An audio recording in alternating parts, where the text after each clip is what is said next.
des prochaines vidéos. Nelson Mandela, figure emblématique de la lutte contre l'apartheid, n'a jamais oublié ce que l'Algérie lui avait offert quand il en avait le plus besoin. En 1961, alors qu'il était traqué, c'est en Algérie qu'il trouva une terre d'accueil, un refuge, et surtout une formation militaire. Il déclarera plus tard, « L'Algérie est mon deuxième pays. C'est l'Algérie qui a fait de moi un homme. » Ce lien n'est pas symbolique, il est historique, profond, presque viscéral. Dans ce premier épisode, nous allons plonger au cœur de cette relation unique, entre un homme et une nation.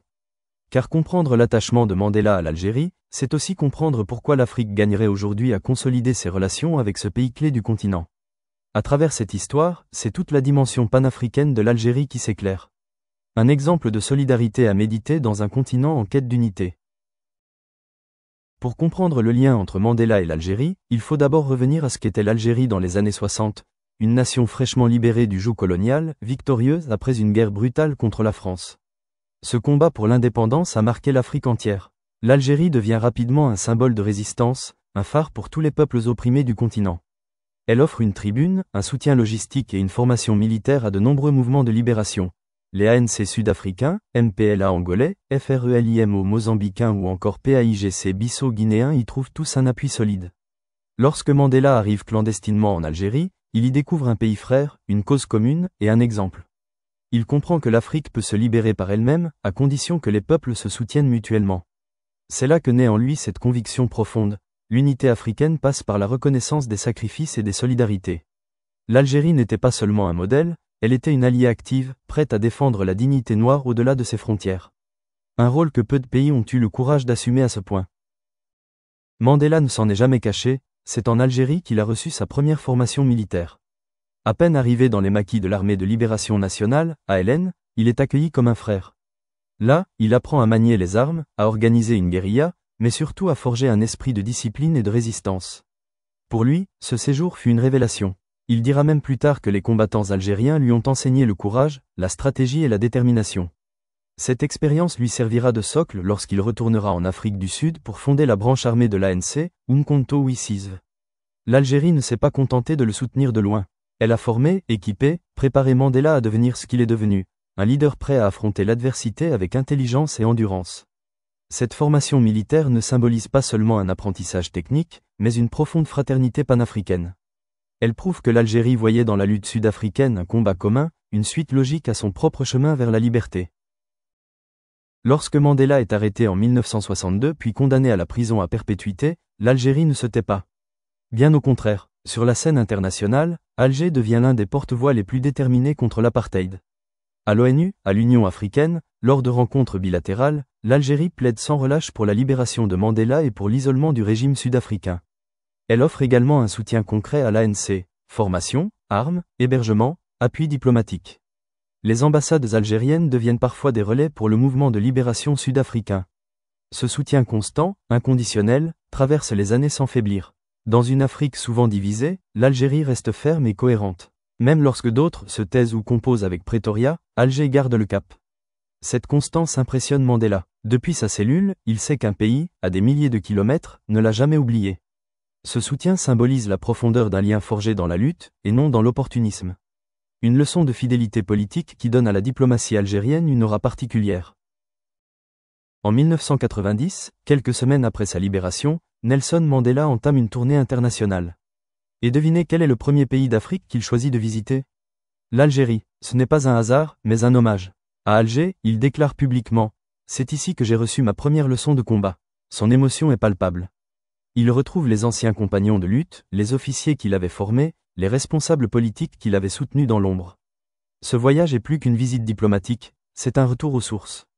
Il y réaffirme l'importance du panafricanisme, de la solidarité entre peuples africains, et du rôle moteur que l'Algérie doit continuer à jouer.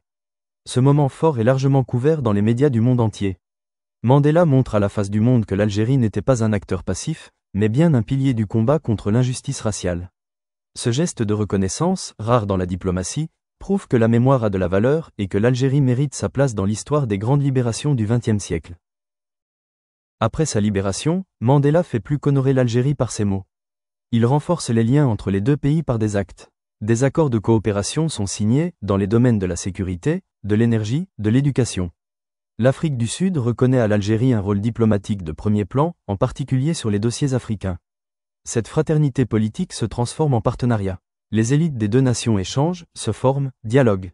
Pour Mandela, il s'agit de prolonger ce qu'il a toujours défendu, une Afrique unie, indépendante et respectueuse des sacrifices de chacun. L'Algérie devient un modèle de cohérence révolutionnaire. Elle n'a pas seulement aidé Mandela parce que c'était la mode ou par opportunisme. Elle l'a fait parce que c'était juste. Et c'est ce que Mandela veut inscrire dans le marbre de l'histoire. La solidarité entre Alger et Pretoria devient un cas d'école de diplomatie éthique. Une leçon dont pourrait s'inspirer bien des nations aujourd'hui, à l'heure où les principes vacillent face aux intérêts. L'histoire entre Mandela et l'Algérie dépasse les frontières des deux pays. Elle incarne ce que l'Afrique devrait aspirer à être, un continent solidaire, fier de sa mémoire, et déterminé à s'émanciper par lui-même. À l'heure des divisions, des tensions, des rivalités absurdes, ce modèle de fraternité mérite d'être rappelé. L'Algérie n'a jamais exigé de retour sur investissement. Elle a agi parce qu'elle croyait en la liberté du peuple sud-africain. Ce geste a marqué Mandela à vie. Dans ses discours, il cite souvent l'Algérie comme exemple de courage et de solidarité. Il invite les autres nations africaines à s'en inspirer. Car une Afrique sans mémoire est une Afrique vulnérable. Et une Afrique divisée est une Afrique dominée. Ce partenariat sincère, enraciné dans la lutte, est une leçon de géopolitique éthique. Il rappelle qu'on peut faire de la politique internationale sans trahir ses idéaux. Que la grandeur ne réside pas seulement dans la puissance militaire, mais dans la constance des valeurs. Aujourd'hui, alors que Mandela n'est plus, que reste-t-il de ce lien si fort avec l'Algérie? Beaucoup. D'abord une histoire à transmettre, à enseigner aux jeunes générations africaines.